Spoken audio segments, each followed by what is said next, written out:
Botvinnik was one of the best players of all time. The sixth world chess champion was known for his positional play and stunning ability to just get the game better than any of his opponents.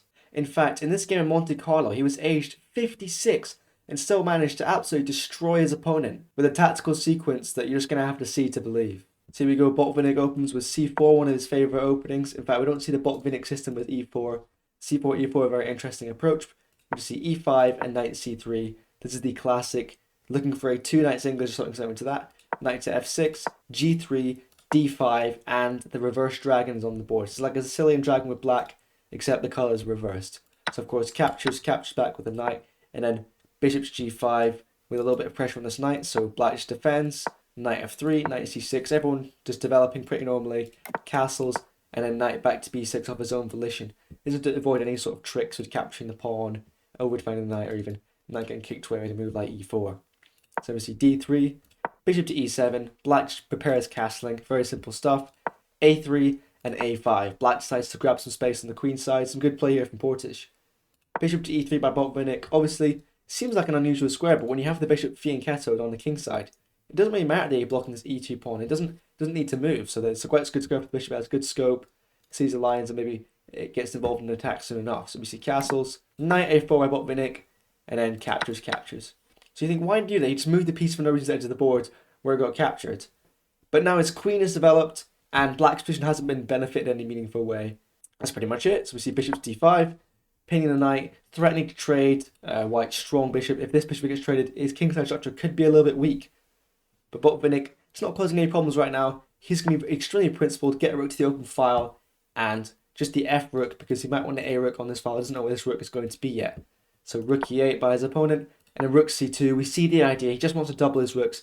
Extremely principled. A semi-open file, double his rooks, get some pressure down the c file, because this pawn is a little bit weak. But the problem is, the c pawn is known as a poison pawn. It's not one people normally take.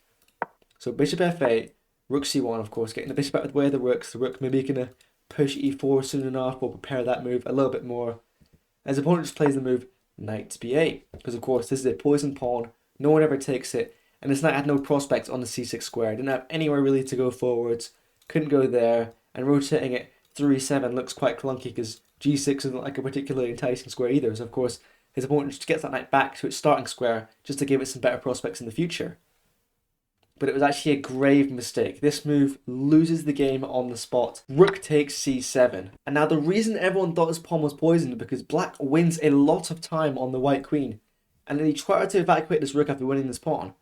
So of course his opponent goes theoretical response, bishop c6, hits the queen. Now, you think Botvinnik could move the queen, but he didn't give a crap. Rook 1 takes c6. Bang, the pawn has to recapture, sacrificing the exchange. Very unusual for a player who loves to play positionally to just sacrifice so brutally in this fashion. You can even take back with the knight, gaining even more time, and it's very unclear how this rook is ever going to get out. It's hard to see what Botvinnik really gains for sacrificing the exchange in this way. So we see b takes c6. Now this rook is completely stuck. I mean, where is it even going to go? But we see the actual idea of Botvinnik's play. Rook takes f7. Absolutely genius stuff from Botvinnik. And you basically can't even take this rook. Since the king is only defending the f7 square, and black basically almost uncasted himself. His king is in quite a weird arrangement with the bishop not really able to defend too well. If you decide to take this rook, then you can see queen c4 check, king g6, because obviously you can't run back to g8 because of the way the diagonal check works. Queen to e4 check, king f7, knight g5 check, and black's best move is to give up the queen. Obviously queen takes g5, you would just recapture with the bishop. Pretty simple stuff. But if black decides to go king e7, like shuffling over, king to e7, there's a mate in 9. I'm going to just play it out. There you go. Give a bunch of checks. You basically take all of black's pieces and end up checkmating him right on his home square.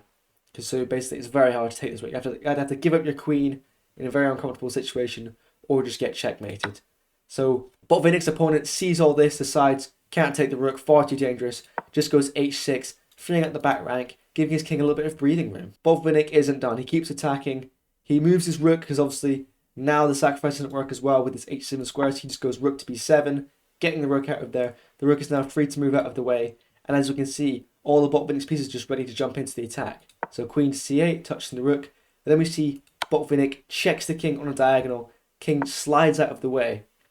but it's into the line of fire. We see knight h4, Botvinnik immediately capitalizes on that. This check on g6 is nasty. That g6 square as a whole, the Botvinnik is just going to exploit. The rook is simply just hanging in this variation. But as I said, this check is going to be extremely strong. So Botvinnik's opponent obliges, captures the rook, and we see knight g6 check, king h7, and then bishop to e4, the idea. So if the king tries to touch the knight, trying to get a little bit aggressive with his king, always a bit of a suspicious idea. Now, the king is literally sitting on a discovered check, and the king actually has no moves as of right now. So you're basically forced to be witness to a discovered check. This is nasty, nasty stuff. So bishop to d6 by his opponent. It's basically your only try, but again, knight takes e5 check anyway. This pawn is defended twice. Doesn't matter, because this comes a check, and the king has to move. So g6, Botvinnik's pawn just blocks the check, and then we see another brutal move. Bishop takes g6, of course. You can capture that pawn. King g7, and then bishop takes h6, sacrificing another piece. In this position, Botvinnik's opponent actually resigned because you simply cannot take this bishop. If you were to capture this bishop, just queen h4 check, king would move back, and then queen to h7 check, and anywhere the king moves, you actually lose this queen on b7. And I mean, black's king is just in dire straits. There's no way to get out of this.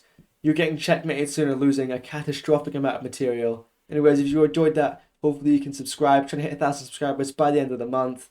And there should be other videos coming up right now that YouTube thinks you're going to enjoy. So hopefully I'll see you guys in the next one.